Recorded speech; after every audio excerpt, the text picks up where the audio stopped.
With India, it's been struggling to ramp up its vaccination program to meet the government's plan to have all adults vaccinated by the end of this year. But so far, only about 5% of the population has been vaccinated since January, and only a very small proportion of that are women.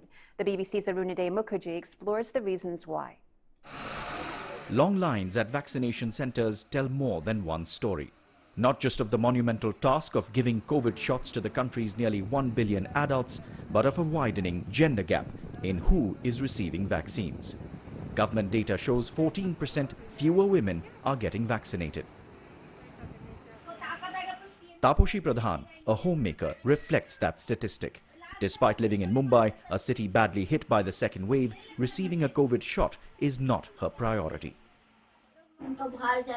I encourage my husband to take the vaccine because he has to go out for work while we stay at home. So he is more at risk.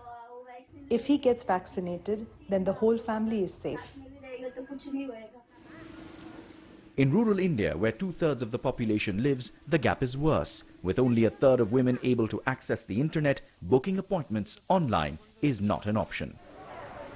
While walk-ins have been allowed recently, social workers say women are still finding it difficult to break stereotypes and travel alone to vaccination centres from their villages. Volunteer groups have also been facing anxious questions, many of them about what the vaccine may do to a woman's reproductive system. What we are seeing works best is if we take a woman who's already been vaccinated to go and explain in smaller groups, share her experience, answer their questions, and explain to them that actually taking a vaccine is good for their children. Giving more women the vaccine is also important for the economy. The number of women working in India has been falling rapidly over the past few years, and COVID-19's second wave made it worse. At its peak, female unemployment rose to nearly 19%. That's almost double to that of men. If you are not to vaccinate them, if they were to fall ill, and they are automatically withdrawing anyways because of lack of jobs, if you don't do these vaccines in time, how are you able to get these women back in a healthier way into the workforce when they are already slipping away?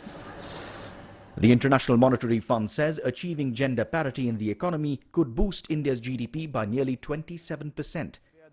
Ensuring women are vaccinated would be an important first step in that direction. Arunade Mukherjee, BBC News, Delhi. And